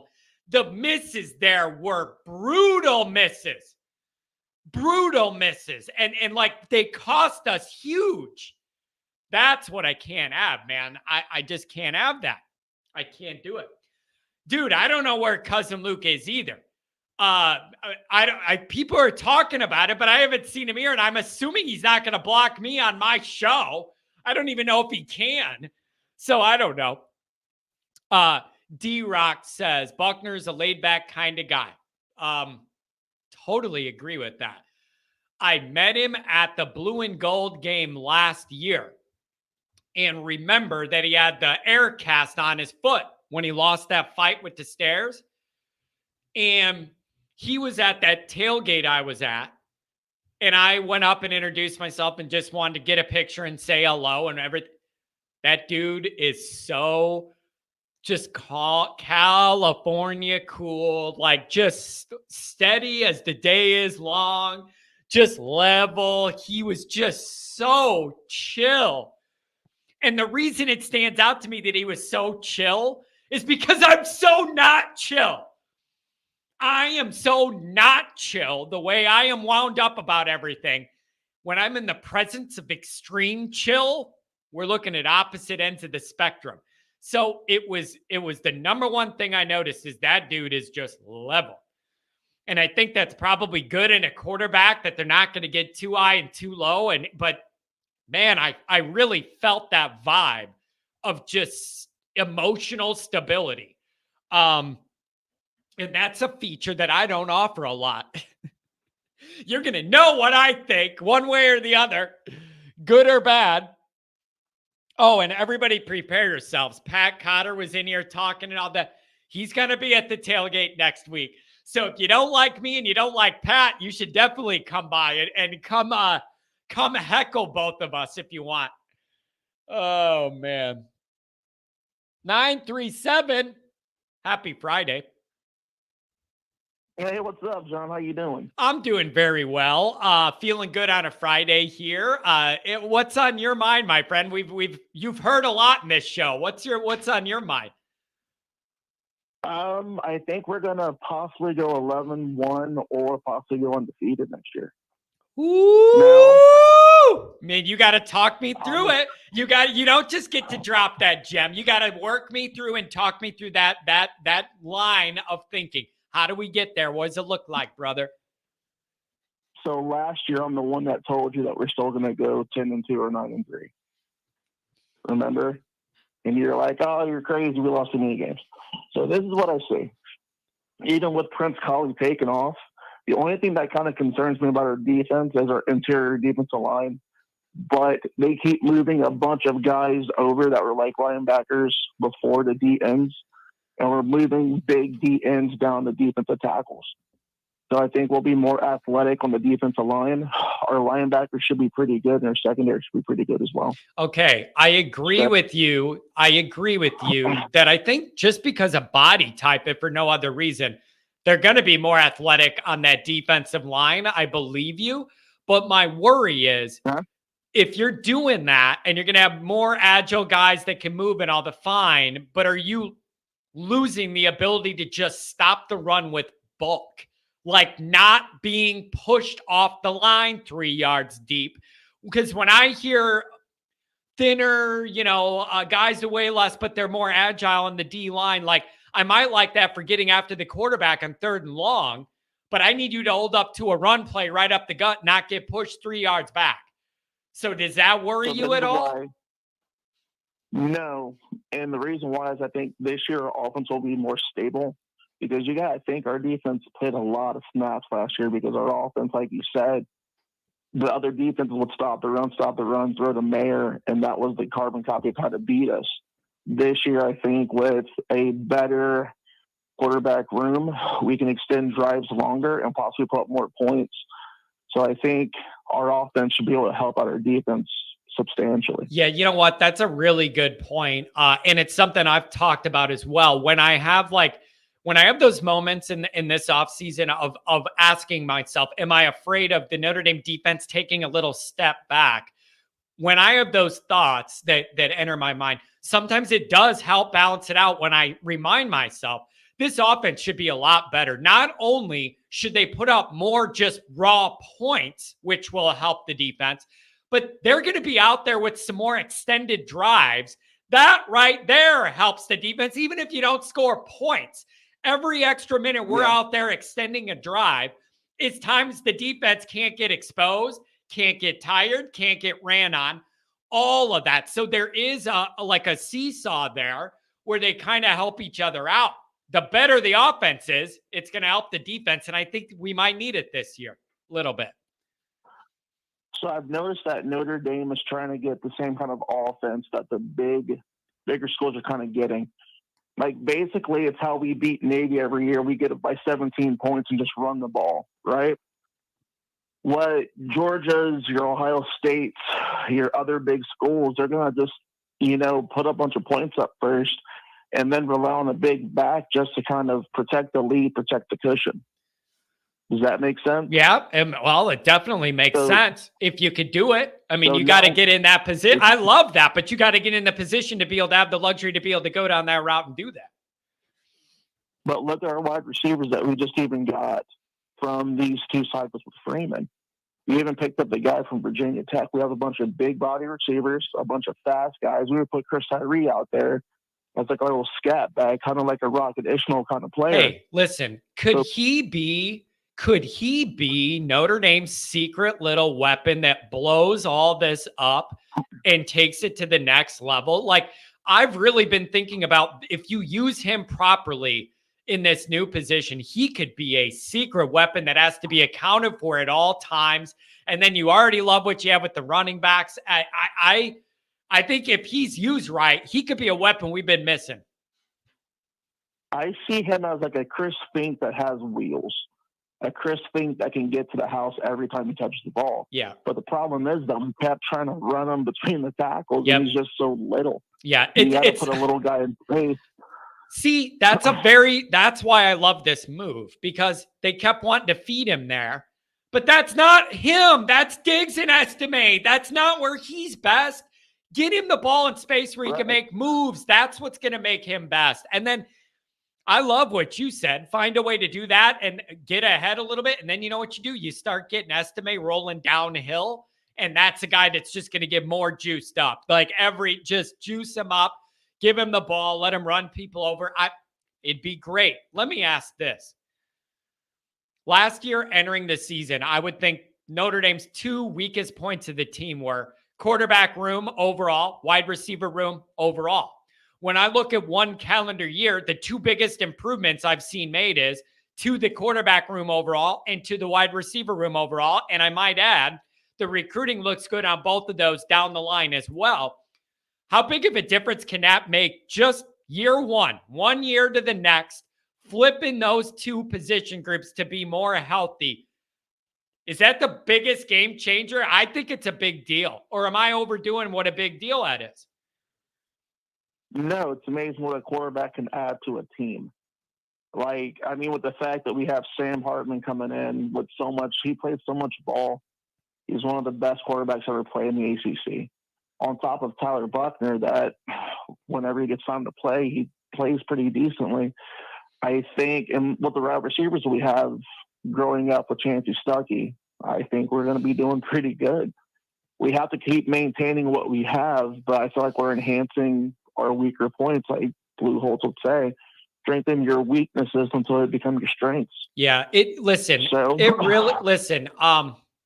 like nobody could say last year went great. Nobody was happy with the results. Like two really dumb games you shouldn't lose, all the injury issues and the depth issues and all that. That was all really frustrating. I just think this year they have a real opportunity. Like you could actually have a real offense finally. Like one where a defense has to defend the pass and the run. It's kind of crazy. But I think they could have a real defense. And I, for one, am here for it because I've been waiting for it for about 20 years. So I disagree about last year. I would rather Marcus Freeman get these lumps out the way now in year one and still have a decent year. I mean, well, wouldn't you prefer there was no lumps? Nobody said you had to have lumps. You could have went 10-2 or 11-1 last year, and that's minimal lumps. I don't have to take lumps. John, you're missing the big picture. Do you want to pull an LSU from 2019 and go undefeated and then be the laughing stock of college football the next year? Well, wait a second. Whoa. Wait a second. I'm taking a championship, and then I'll deal with whatever else happens. I ain't trying to be very, very good for a long time. I'm trying to be the best at something. Kelly was very good for a long time and never won anything I care about at all, and left me when he left me saying, what did I get out of this? A lot of regular season wins and not one bowl game I care about. I'd rather be LSU and win a title that lives forever and go 9-3 the next 3 years than what Kelly did any day. Titles live forever. That's what this is all for. I understand that. But then the following year after 9-3, LSU was horrible, right? So do you want to win a title back in '88 and then be mediocre for the next 20 years? Or do you want to win a title? Or do you want to just keep tragically going up until you end up winning the title and sustaining that kind of Ohio State, Georgia, Alabama kind of run? Well, Which one do you want? But there's no guarantee that those are the but you're acting like those are the definitive options. There's it's not one of those or the other. There's a lot of options. Like you just said, wouldn't it be nice if we got really good and then we're great every year? Well, yeah, obviously. But I would take LSU winning a championship and going 9-3 the next 3 years, then going 11-1 for 4 years in a row and never winning a bowl game I care about. I would do that in a second. The title is what this is all about. I know, but we found out the coach that can kind of do that versus Brian Kelly, who couldn't here. Yeah. That's what I'm trying to tell you. Get the lumps now, so that way you have that experience. You have that young charisma to try to go back and win everything. Yeah. Man, just staying at it. Those lumps are real. Like last year was already going to be a challenge. It ended up being a big challenge. Like the schedule was really, really one of the tougher I could remember. You had the injuries, you had the lack of depth already. Like, yeah, Marcus had a tough first year. And like you said, I really hope he learned from a lot of that. And I hope he had time to sit down with a notepad and write down, just clear his mind. He learned a lot of tough lessons. And I hope he comes out better on the other side. I think he will. I hope so too. I just hope it doesn't beat him down. You know what I mean? Where it's like you're doing all you can, but the flood keeps coming. Like I just want to avoid that. Some of that I feel with recruiting too. I see the effort he's putting in, and I don't think the results are matching the effort, and that's frustrating. Like I don't want him to get frustrated with that. So I don't know.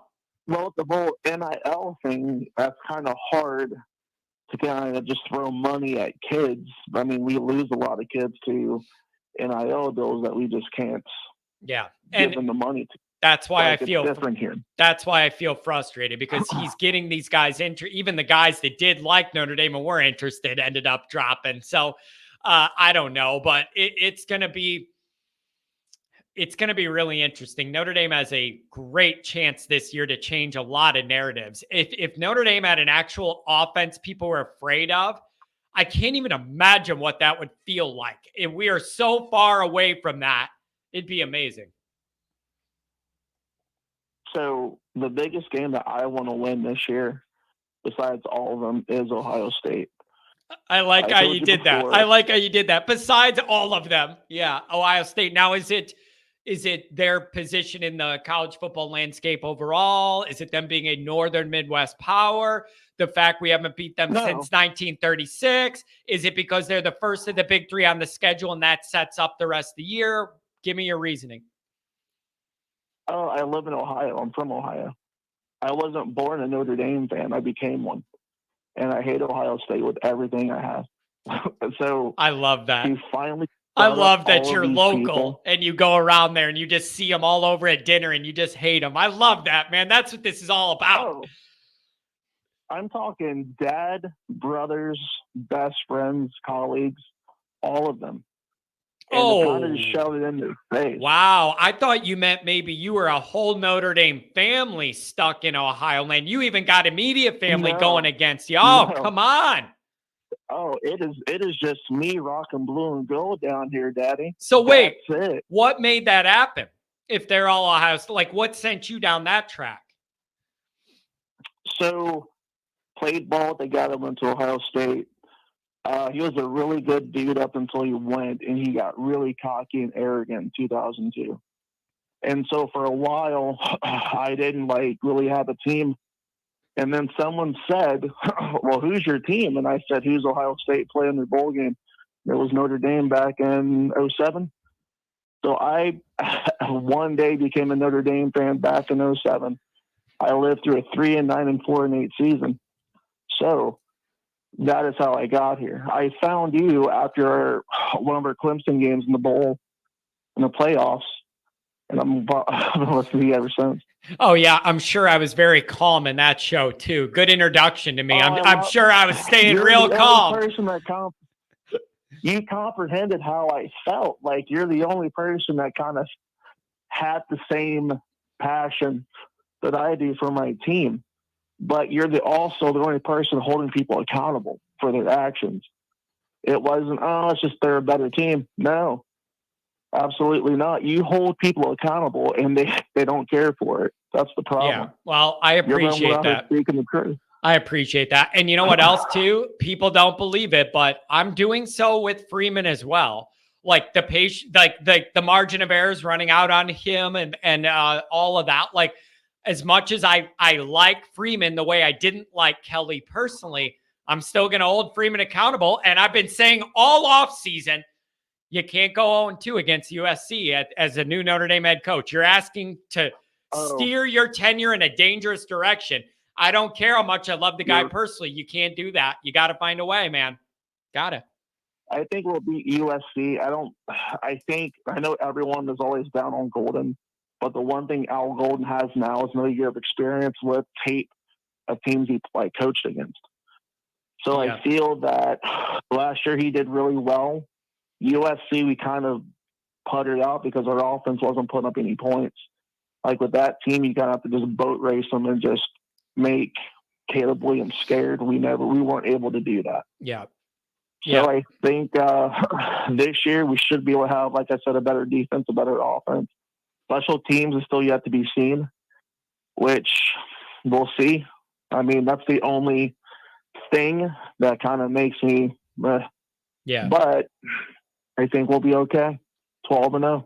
Oh, baby. This is going to be interesting. And now we got a long summer to sit here and talk about how we get there.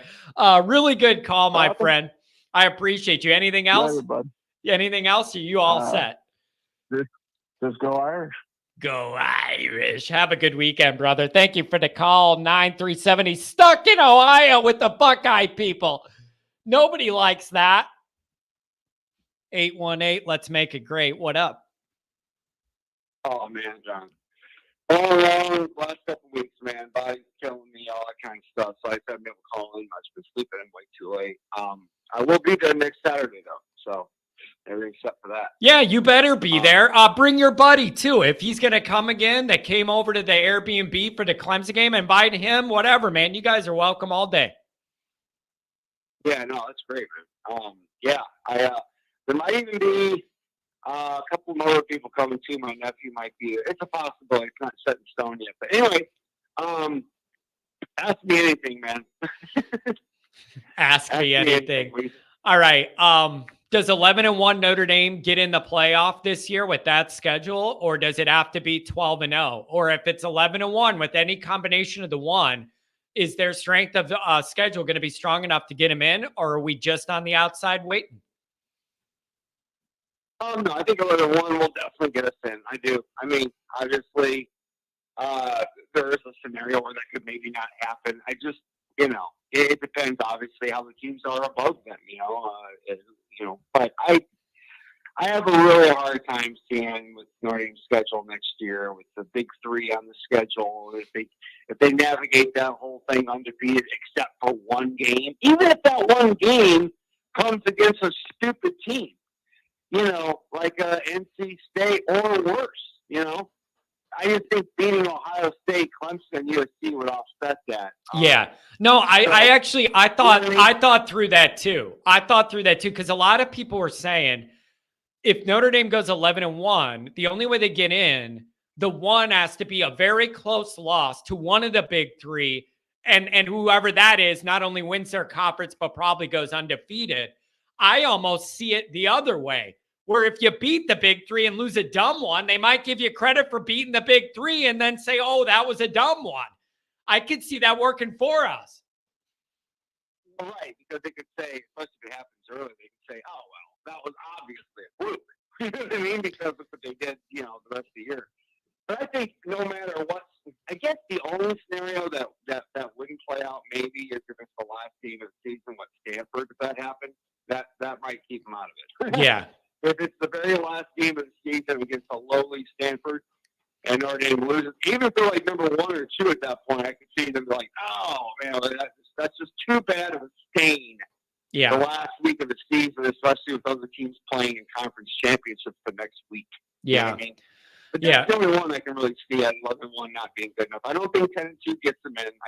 I mean, even, not that we get many teams in, but, there were those exceptions to the rule, like the LSUs that got the national title and all that, those games. I just don't, even with the schedule looking strong, I don't think there's enough. Again, we got to have a conference title to do that. So 10-2 won't get them in. 12-0 certainly would, and I think 11-1 would. So yeah, and there was something. Go ahead. I'm sorry. Go ahead. I'm going to wrap up on this on the 11-1. The biggest thing to me with the discussion of if we get in at 11-1 this year is it really does depend who the one is, because we have 3 teams on the schedule that people think of maybe being conference winners. And so you have a head-to-head with 3 of those teams that would be theoretically going for the same similar playoff spot. And then you have a head-to-head result there that could tip it one way or the other. So that's where I say it really depends and what those other teams end up doing in their conference and who the loss is to. It's going to be interesting. Hey, if we're at 11-1, that means a lot of things went good no matter where Notre Dame lands. If they go 11-1 in this dynamic on this schedule, things are trending up, and it's very exciting. Yeah, it is. I mean, it's going to be interesting, man, to see this year. I mean, interesting watching them every year. But yeah, obviously, we're addicts to Notre Dame football. But it's just this will be one of the more really interesting seasons in terms of gauging. From the talent perspective we have and the coaching staff that's in place and all the NIL recruiting stuff, this is going to be a really good benchmark season for that because of what we have on the table. Last year, there's so many unknowns.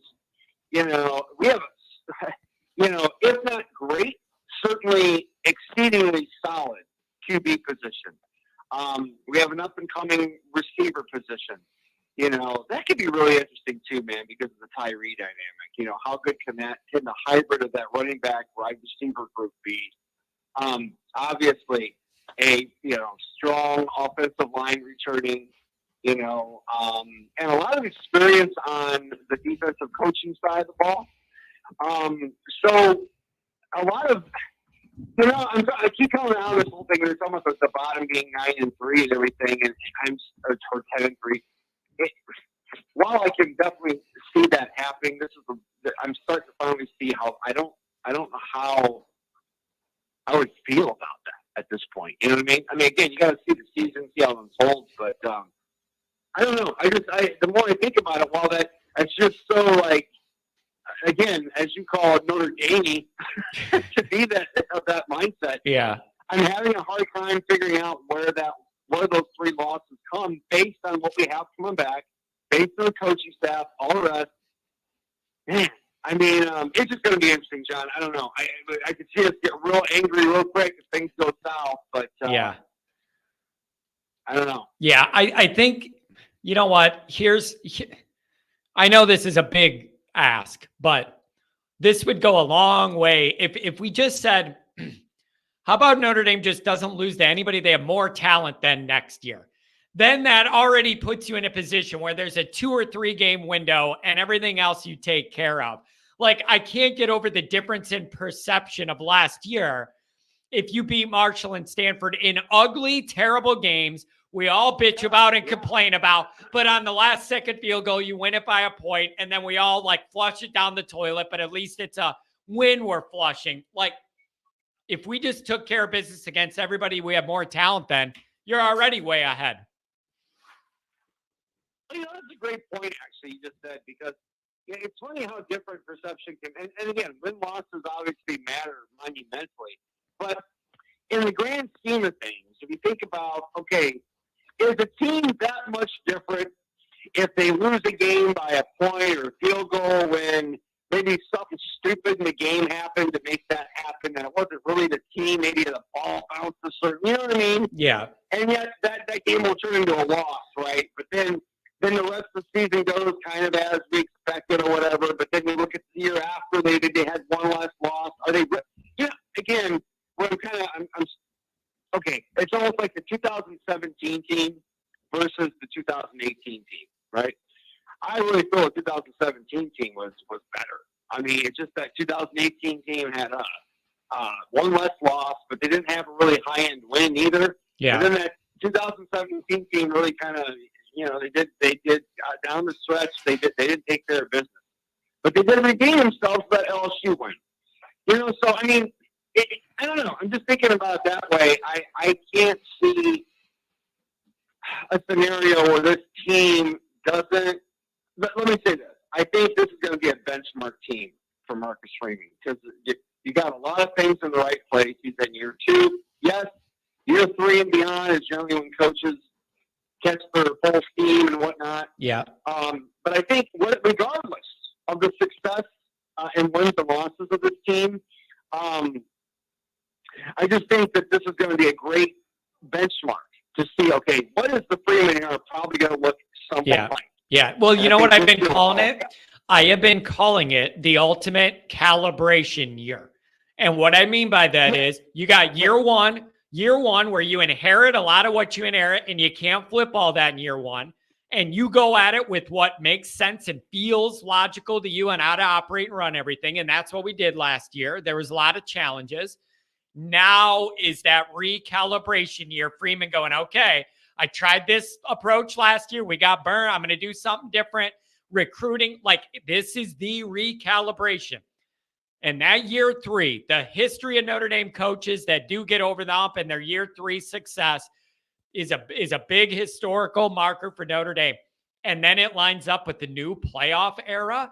That makes this year huge on so many levels, transitioning into that. Yeah, absolutely. Yeah, the more I think about it, the more I'm like, it's just hard for me to, which will only make me and everybody else that much angry if it is, but I just can't, I'm having a hard time seeing, unless it's just one of those fluky games. Certainly 9-3 regular season being absolutely the floor. And, you know, and even in that, if that happens, I just hope that the wins are convincing enough and the losses are close enough that it's not a disaster. But I just can't see it getting worse than that, John. At the same time, I don't see an undefeated season either. I just don't. I just think there's too many. Again, maybe a more seasoned coach with this team maybe could pull that out. But I just think with all the nuances that go on with being an Notre Dame football team. Yeah. And in a way, I'm kind of because I do think 11-1 gets us into a playoff situation this year. Then beyond that, we don't have to be undefeated every year. You know what I mean? Yeah, exactly. We don't have to be undefeated every year. Yeah. So, It's nice though. I think it actually kind of works out for Notre Dame better than it would for most teams going forward. Yeah. With that 12-team playoff because of all the week-to-week grind that you face when you're a Notre Dame student athlete. You know what I'm saying? Yeah. No, that makes sense. And I'm kind of excited about that leeway. Just because you don't feel like you have to be perfect to make it. Too many years you feel like Notre Dame loses their first game of the year and the whole season's over. You know, like that's very depressing, man. But like I haven't seen them make the playoff with one loss. So to me, when you get the first loss, I'm throwing a funeral. At least in the new era, you're going to have more flexibility. That one loss felt like it was all over. I've even gone through seasons in the past, when I've been bored or whatever, looking at seasons where Notre Dame had 3 losses, and would that team have made the 12-team playoff? There's a couple scenarios where they would have. So yeah. there's even possibly a fail safe there. So yeah, That's a lot of leeway. Yeah, yeah, a lot of for this leeway. year, man. I'm thinking 10-2 is probably that's a safe prediction. But certainly I can see 11-1 if things go right. Yeah. I can see 9-3. I guess that's the thing. I can't see this thing fall apart, and I don't know that I can see this thing being undefeated. There's just too many chances. Yeah, with falling apart, I think the only way it falls apart really off the rails to get back down to like 8-4 like last year would be severe health issues at very, very key positions. I see that, but I agree with you. Looking at that schedule, I'm where you're at in that 10-2 zone, thinking that we could flex one win or one loss. Going 10-2, 11-1 on the good end, maybe 9-3, not so much. That's my feeling. So we'll see. But I don't know, my friend. Be ready to come to party next Saturday, okay? Oh, I'm gonna be ready to come to party. I had to finagle some things to get the day off, and it's happened. So it's gonna happen. Beautiful, my friend. All right, I'll be in touch. I'll text you, let you know some details. Have a good weekend, and then next weekend we'll be hanging out. So I'll see you then. Yeah, man, we're gonna party. Have fun, buddy. Beautiful. See ya. Oh, wait a second, Pat. Those saying ND ticket holders should only sell to ND fans. You realize most tickets are bought and sold on StubHub, and if you're selling them, you have no choice. I 100% realize that, and I'm asking Notre Dame fans to make a little extra effort, okay? I'm not an idiot, Pat. I know how that works, and I know that you don't get to, pick, only Notre Dame people on StubHub. Here, I'm going to tell you how to avoid this, and I've done it. You put them on Craigslist in Chicago Craigslist or whatever, and then you say, I'm a Notre Dame fan and I'm only trying to sell these to other Notre Dame fans. You put it in the damn listing. I've done it 1,000,000 times. And I literally put on there, looking to sell to Notre Dame fans. And then I also put in there, ideally, like a father-son situation or a parent-kid situation, because I just want more people to have that dynamic of like a guy that wants to bring his kid to Notre Dame or something. Take the extra step to put in there, only want to sell these to Notre Dame fans. And then I have guys reach out to me and email me through there. And sometimes their email address will even say Golden Domer 74 or whatever. And then I know that they're probably legit. Or they'll email me and then write stuff about what's going on with Notre Dame where I can tell they're on our side. Yes, it's more effort. Yes, you could probably make more to just put them on StubHub and then the highest bidder gets them. But when I've done it, I have gone out of my way to find Notre Dame people. And yes, it's more effort, but I felt it was the right thing to do because I just can't. It doesn't matter. I'm sick of the red. I'm sick of the red, and I want it to be dead. Okay? There you go. All right, we're going to end it on that. I'm sick of the red, and I want it to be dead. So, beautiful. Full 2-hour show on the mark. Craigslist, what year is it? People use Craigslist, sell crap all the time still. There's tickets all over there.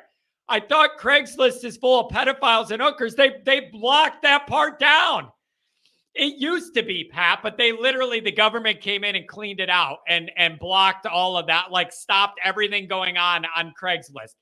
Now it's just for jobs, selling stuff, that kind of thing. People buy tickets there all the time. That's still a thing. And that's how I do it to find Notre Dame people. All right.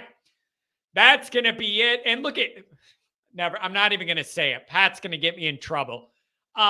Never mind. That's going to be it. I'm going to have a video coming out over the weekend that's pretty interesting and fun. I got a couple shorts. And then when we get into next week, it's game week. Not really, but it's as close as we're going to get for 6 months.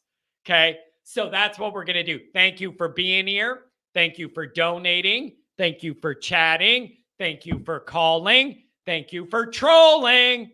Everybody be safe. Have a good weekend. We'll holler at you over the weekend. You'll hear from me.